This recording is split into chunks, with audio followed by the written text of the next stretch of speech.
Hello friends, welcome to you my YouTube channel Nutan academy. तो हम लोग बेसिकली प्रोजेक्टाइल मोशन फिनिश कर चुके हैं। आज हम लोग न्यू टॉपिक स्टार्ट करेंगे, सर्कुलर मोशन। तो हम लोग स्टार्ट करते हैं सर्कुलर मोशन। तो मोशन हम लोग जानते हैं, कोई भी ऑब्जेक्ट जब है जो अपना पोजीशन को चेंज करता है with respect to reference point, तो उसको हम बोलते हैं मोशन। मतलब हम लोग यहाँ पे मैं पढ़ा रहा हूँ, इस व्हाइट बोर्ड से अगर मैं अपना पोजीशन को चेंज करता हूँ तो बेसिकली यहाँ से जब मैं किसी रेफरेंस पॉइंट से जब मैं अपने पोजीशन को चेंज करता हूँ तो उसको बोलते हैं मोशन। मतलब क्या है, वो ऑब्जेक्ट क्या है, इन मोशन में है with respect to reference point. ये हम लोग बेहतरीन रूप से पढ़े थे 1D मोशन। अब सवाल आती है कि मोशन तो हो रहा है बट एक सर्कल में मोशन हो रहा है। क्या किसमें?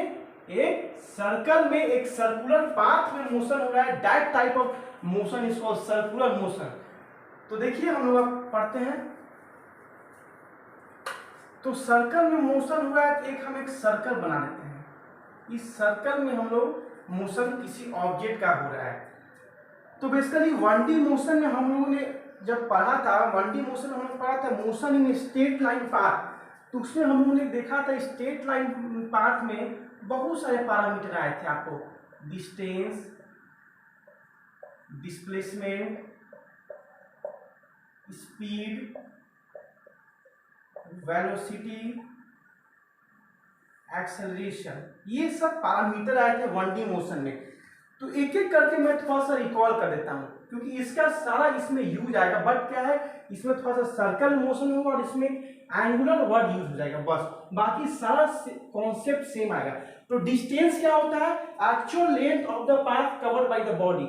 जो जिस पाथ पर हम लोग चल रहे हैं उस पाथ का जो एक्चुअल लेंथ होगा उसको बोलते हैं डिस्टेंस। डिस्प्लेसमेंट क्या? Displacement that means shortest distance between initial and final position.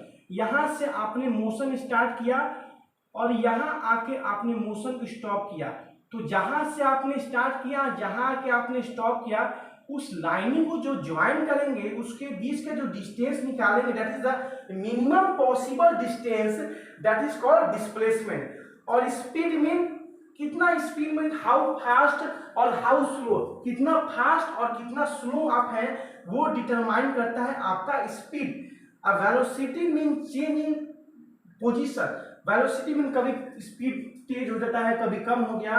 तो वेलोसिटी भी एक तरह का स्पीड ही है बट इसमें एक डायरेक्शन का वर्ड यूज होता है। क्या यूज होता है? डायरेक्शन। एक्सेलरेशन क्या है? Changing in velocity. वेलोसिटी में जितना चेंज होता है उसको हम बोलते हैं एक्सेलरेशन। एक्सेलरेशन के भी दो हो जाते हैं, एक मैग्नीट्यूड और सेकेंड डायरेक्शन। तो ये सब क्या थे? कुछ बेसिक पैरामीटर थे जो हम लोगों ने 1D मोशन में पढ़े थे। अब यहाँ पे सर्कल है, ये आपका O है, ये क्या है? O है। ये आपको इसको बोलते हैं सेंटर ऑफ द सर्किल। इसको क्या बोलते हैं? Centre of circle. बस अब देखना है, बस यहां से और इस दूरी के बीच में सर्कमफेरेंस पार्ट की दूरी को इसको बोलते हैं radius. The distance from centre to the circumference of the circle is known as radius of the circle. यहां से कोई ऑब्जेक्ट जो है अपना मोशन स्टार्ट किया, पॉइंट ए से कोई ऑब्जेक्ट है उसने अपना मोशन स्टार्ट किया और किसी पार्टिकुलर टाइम पे, किसी टाइम पे जब देखा गया तो ऑब्जेक्ट का पोजीशन ए बी है। क्या मैंने बोला? ए से ऑब्जेक्ट ने मोशन स्टार्ट किया, बी पे जाके अपना वो मोशन स्टॉप किया किसी एक पार्टिकुलर टाइम पे। तो बताइए in that condition what was it's displacement और डिस्टेंस। ये तो सिंपल क्वेश्चन बताइए, अभी एंगुलर छोड़िए। तो डिस्टेंस क्या होगा?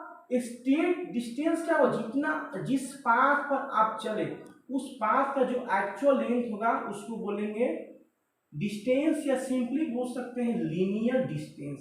क्या उसको बोलेंगे? Linear distance. अब कोई पूछेगा कि बताइए डिस्प्लेसमेंट क्या हुआ? तो displacement is the shortest distance between A to B. A और बी के बीच में जो शॉर्टेस्ट डिस्टेंस होगा ये आपका हो जाएगा लीनियर डिस्प्लेसमेंट। ये आपका लीनियर डिस्प्लेसमेंट होगा। ए और बी के बीच में जो हम लोग लाइन को ज्वाइन कर देंगे तो उसी को हम लोग बोलेंगे लीनियर डिस्प्लेसमेंट। तो ऑब्जर्वर ए से स्टार्ट किया, बी तक पहुंचा, तो ए बी उसका क्या हो जाएगा? लीनियर डिस्टेंस, जो डॉटेड लाइन से मैंने ड्रॉ किया है उसको बोलेंगे लीनियर डिस्प्लेसमेंट। यहां तक कोई प्रॉब्लम आपको नहीं हुआ, कोई सिंपल सी कॉन्सेप्ट है। अब जो है O से A तक जाने के बीच में सपोज दैट इसने R1 डिस्टेंस, ये R1 रेडियस भी हो गया और इसने R1 डिस्टेंस कवर किया। O और A के बीच में कितना डिस्टेंस है, दूरी है R1। सिमिलर वे में O से B के बीच में कितना है, R2। O से A के बीच का डिस्टेंस क्या है, R1, और O से B का बीच का डिस्टेंस क्या है, R2। अब बताना है कि फाइंड AB, मतलब AB जो है पहले डिस्टेंस निकालना है, फिर उसके बाद डिस्प्लेसमेंट। अब मैं इसे रफ कर रहा हूं, देखिए तो यहां का जो डिस्टेंस R1 है ये आपका डिस्टेंस हो गया R2। तो बेसिकली हम लोग ये जो पढ़ रहे हैं सर्कुलर में, तो हम मैंने जो सर्कुलर में दो टाइप के सर्कुलर मोशन बेसिकली पढ़ेंगे। एक तो होता है horizontal circular motion, horizontal circular motion मतलब ऐसे सर्कुलर मोशन, और एक होता है आपको वर्टिकल सर्कुलर मोशन, एक होता है वर्टिकल सर्कुलर मोशन। हॉरिजॉन्टल के भी दो टाइप होते हैं, एक यूनिफॉर्म सर्कुलर मोशन, एक non uniform circular motion. Uniform circular motion होता है मतलब ऑब्जेक्ट जो है एक सेम मैग्नीट्यूड से, सेम मैग्नीट्यूड मतलब 20 मीटर पर सेकेंड से किसी साइकिल को गाइड कर रहा है, तो मतलब एक सेम मैग्नीट्यूड है, एक स्पेसिफाइड मैग्नीट्यूड है, और उसमें क्या होता है डायरेक्शन को चेंज नहीं कर रहा है। क्या कर रहा है, स्पीड मतलब होता ही है मैग्नीट्यूड ऑनली, डायरेक्शन में कोई मीनिंग नहीं होता स्पीड में। तो यूनिफॉर्म सर्कुलर मोशन मतलब होता है यूनिफॉर्म स्पीड से मोशन हो रहा है, एक समान रूप से वो ऑब्जेक्ट जो है इसमें मोशन कर रहा है, मतलब उसका मैग्नीट्यूड में चेंज नहीं आ रहा है, मतलब यूनिफॉर्म स्पीड से वो ट्रैवल कर रहा है। तो ये जो हम लोग बात कर रहे हैं अभी, हम लोग यूनिफॉर्म सर्कुलर मोशन की बात कर रहे हैं। किसकी बात कर रहे हैं, यूनिफॉर्म सर्कुलर मोशन की बात कर रहे हैं।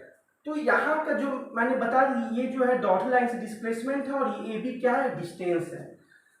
यहाँ पे जो हम लोगों ने अभी 1D मोशन का जो हम लोगों ने कॉन्सेप्ट पढ़ा, डिस्टेंस, डिस्प्लेसमेंट, स्पीड, वेलोसिटी, यहाँ पे क्या एक टर्म ऐड हो जाता है एंगुलर। मैंने अभी आपको बताया यहाँ पे बस सारा सेम थिंग सेम, बट एक टर्म ऐड हो जाता है angular distance, angular displacement, angular velocity, angular acceleration.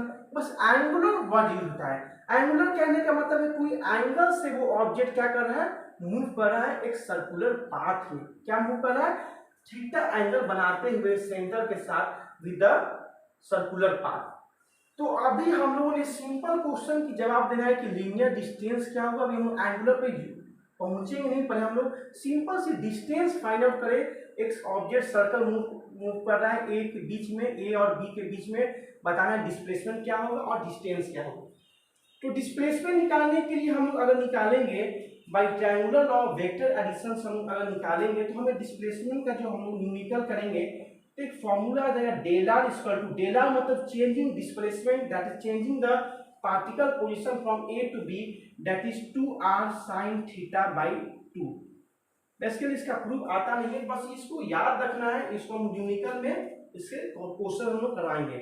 तो डेल आर इक्वल टू क्या हो जाएगा, वो हो जाएगा 2r sin थीटा बाई 2, और जो डिस्टेंस निकालेंगे, डिस्टेंस ये आपका ए बी डिस्टेंस है, ये क्या है, ए बी क्या है, डिस्टेंस है, वो आ जाएगा एल।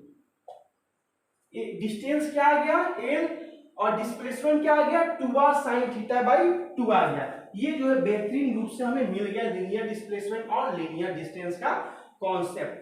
अब हम लोग थोड़ा सा बात करेंगे सर्कल में ही, थोड़ा सा सिंपल सी ज्योमेट्री की बात करेंगे। ये आपका पूरा क्या होल क्या होता है, इसको हम बोलते हैं सर्कल। इस पार्ट को हम बोलते हैं जो स्मूथ लाइन होता है, जो मतलब ये जो पूरा इंटायर बाउंड्री है, इसको हम बोलते हैं सर्कमफ्रेंस। इसको क्या बोलते हैं हम लोग, सर्कमफ्रेंस, मतलब entire boundary of the circle. और हम जानते हैं कि सर्कमफ्रेंस ऑफ सर्कल क्या होता है, 2 पाई r, r is the radius. ये जो AB है ये क्या है, लेंथ ऑफ द आर्क। ये बेहतरीन चीज है, ये ए बी क्या है, ये आपका आर्क है, दो किसी लाइन को जो ज्वाइन कर रहा है, बेसिकली क्या है, ये सर्कमफेरेंस का टुकड़ा है। ये बहुत सारे जो आर्क के लेंथ से ही सर्कमफेरेंस हमारा बनता है। तो ये क्या है, स्मॉल पार्ट है किसी सर्कमफेरेंस का, इसी को हम लोग बोलते हैं आर्क। इसको क्या बोलते हैं, आर्क, जिसका लेंथ है एल। अब क्वेश्चन उठती है, ये तो समझ गए इसको आर्क बोलते हैं। अब सपोज दैट यहाँ पे थीटा एंगल बना रहा है। एंगल मतलब समझते हैं, ये लाइन है और ये लाइन है, दो लाइनों के बीच में जो एंगल बनाता है उसको बोलते हैं एंगल। दो लाइन को अगर जो ज्वाइन करता है वर्टेक्स के द्वारा, जो एंगल क्रिएट करता है, उसको हम बोलते हैं एंगल। ये सब पूरे 30 डिग्री, ये आपका हो गया 90 डिग्री, ये आपका हो गया 180 डिग्री, ये कंप्लीट एंगल हो गया 360 डिग्री। बहुत सारे एंगल होते हैं, acute angle, obtuse angle, right angle, complex angle, 360 complete whole angle. तो बहुत सारे टाइप के एंगल होते हैं, कॉम्प्लीमेंट्री एंगल, सप्लीमेंट्री एंगल। तो एंगल मतलब किसी दो लाइन को जो ज्वाइन करता है, जो उसको मर्ज करता है, उसको बोलते हैं एंगल। तो सपोज सेंटर के साथ कोई ऑब्जेक्ट थीटा एंगल बना रहा है। क्या बना रहा है, कोई ऑब्जेक्ट जो है सेंटर के साथ कितना एंगल बना रहा है, थीटा एंगल क्रिएट कर रहा है, बना रहा है। तो बताइए कि इस कंडीशन में उसका एंगुलर डिस्प्लेसमेंट क्या होगा। एंगुलर डिस्प्लेसमेंट, एंगुलर क्यों यूज हुआ वर्ड, क्योंकि एंगुलर कहने का मतलब क्या होता है, ऑब्जेक्ट जो है थीटा एंगल बना रहा है ए से बी तक जाने के बीच में। तो बताइए कि अब एंगुलर डिस्प्लेसमेंट क्या होगा। तो यहाँ पे मैं एक सिंपल सी चीज बताना वाला हूँ, थोड़ा ध्यान दीजिएगा। ये आपका सर्किल है, ये सेंटर ओ है, इतना दूरी जो है रेडियस बोलते हैं। एक हम लोग जो थ्योरी पढ़ते हैं ज्योमेट्री में कि angle subtended by an arc, कोई एक ये आर्क है ए से बी, तो angle subtended by an arc, जो एंगल सबटेंड किया जाता है आर्क के द्वारा एट सेंटर पे, ये मान लीजिए थीटा एंगल क्रिएट कर रहा है, और ये जो रेडियस एल आर है और लेंथ एल आर्क है, वो क्या होता है, theta equal to L by R. L क्या है, length of the arc, R क्या रेडियस है। मतलब क्या, जो angle subtended by arc of length L at theta is L by R. मतलब जो आर के द्वारा जो एंगल जो यहाँ क्रिएट किया जाता है, वो क्या उसका फॉर्मूला होता है, एल बाई आर। इसको हम थोड़ा सा प्रूफ कर देते हैं, थोड़ा सा समझ लीजिएगा। तो बेसिकली ये हमें प्रूफ करना है। अब देखिए, सपोज दैट हम लोग इमेजिन करें कोई यहाँ पे एक और आर्क है लेंथ सी, तो ये यहाँ पॉइंट है सी, और यहाँ पे जो उसका लेंथ है उसको हम मान लेंगे एल। उसको क्या, इसका क्या लेंथ मान लेंगे, एल मान लेंगे।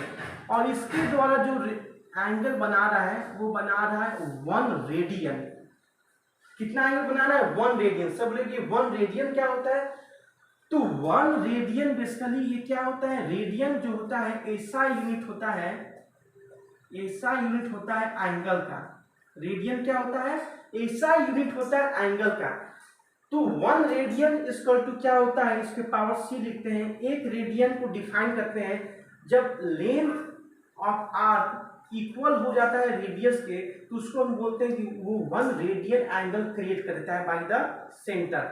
1 रेडियन कब पाएंगे, जब length of the arc equal हो जाता है रेडियस ऑफ सर्किल, मतलब एल और डिवाइडेड बाय आर, आर भी लेंथ के बराबर हो जाएगा, तो उसको बोलते हैं कि वो 1 रेडियन या 1 एंगल क्रिएट करता है। इसको एक और नाम देंगे, प्लेन एंगल। इसको क्या बोलते हैं, कौन नाम से, प्लेन एंगल बोलते हैं। क्योंकि हम लोग ये बात कर रहे हैं 2 डायमेंशनल फिगर में, 2 डायमेंशनल फिगर में, इसीलिए हम लोग उसको बोलते हैं प्लेन एंगल। ऐसा यूनिट क्या होता है, रेडियन। और एक रेडियन कब बनाएगा, जब length of the arc equal हो जाता है रेडियस ऑफ द सर्किल के साथ, तो बोलेंगे वो 1 रेडियन एंगल बना रहा है। समझ गए होंगे 1 रेडियन किसको बोलते हैं। अब आइए टॉपिक पे, theta equal to L by R हमें प्रूव करना है। और क्या मैंने बोला कि यहाँ पे मैंने इमेजिन किया कि ये पॉइंट सी है, और जो यहाँ पे जो लंबाई है जो बी टू सी जो है वो एल क्या है, इसको मान लीजिए एल स्मॉल एल है। अब वो कितना एंगल क्रिएट कर रहा है, 1 रेडियन। तो 1 radian equal to L by R. 1 radian equal to L by R. अब देखिएगा एक चीज हम लोग और ज्योमेट्री में जानते हैं, क्लास 10 में पढ़े हैं कि angle subtended by an arc at the centre is directly proportional to the length of the arc. जो एंगल सबटेंड किया जाता है by the arc at centre पे वो डायरेक्टली प्रोपोर्शनल होता है लेंथ ऑफ द आर्क। जो एंगल यहाँ पे क्रिएट किया गया है वो डायरेक्टली प्रोपोर्शनल है लेंथ ऑफ द आर्क। तो हम लोग आइए फर्स्ट पॉइंट में देखा जाए, हमें थीटा इक्वल टू एक तो होगा एल बाई आर, पूरा जो आर का लेंथ ए टू बी है एल बाई आर, इसको फर्स्ट इक्वेशन। सेकेंड इक्वेशन क्या हम लोग लिखे 1 radian equal to L by इसको आर, ये आपका सेकेंड इक्वेशन है। अब हम लोग क्या देख रहे हैं कि जो मैंने बोला थर्ड प्रॉपर्टी क्या लगा रहे हैं कि जो एंगल सबटेंड किया जाता है by the theta at the by the arc at the center is directly proportional to its length of the arc। तो हम लोग यहाँ पे लिख सकते हैं कि theta divided by 1 radian equal to A C, R को हम बेसिकली ऐसे रिप्रेजेंट करते हैं, ये आपका हो गया बी सी आर। तो theta equal to theta by 1 radian, A C क्या आपका हो गया ए सी एल है, B C basically L L है स्मॉल है, बट इसको हम लोग स्मॉल एल को आर भी लिख सकते हैं। क्यों? क्योंकि जो यहाँ पे बेसिकली 1 रेडियन एंगल क्रिएट किया by the length of the arc B C. तो एक रेडियन किसको बोलते हैं जब लेंथ बराबर हो जाता है रेडियस का। तो यहाँ पे एल डैश की जगह पर हम लोग रेडियस भी लिख सकते हैं। Theta equal to L by R. ये बेहतरीन है, किसी जो आर के द्वारा जो एंगल क्रिएट किया जाए बाई सेंटर पे वो उसका क्या फॉर्मूला होता है length of the arc divided by R. तो यही कॉन्सेप्ट हम लोग यहाँ पे भी अप्लाई करेंगे एंगुलर डिस्प्लेसमेंट फाइंड आउट करने में। बेसिकली इसका प्रूफ मैंने बता दिया क्योंकि आपको समझने में इजी पड़ेगा। ये जो पॉइंट है ए से स्टार्ट किया बी तक पहुंचा, ये आपका ओ है, ये R1 है, ये R2 है और ये थीटा एंगल बनाया। तो थीटा इसको लिख सकते हैं बेसिकली एंगुलर डिस्प्लेसमेंट है, थीटा एंगल के साथ वो सर्किल में मूव कर रहा है। तो क्या हो जाएगा A B by are, R1 या आर लिखिए।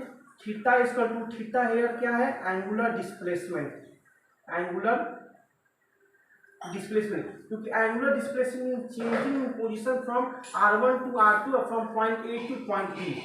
तो theta equal to A B length by R, ये फॉर्मूला आपको बन जाता है। Theta equal to A B by मतलब theta equal to length by radius.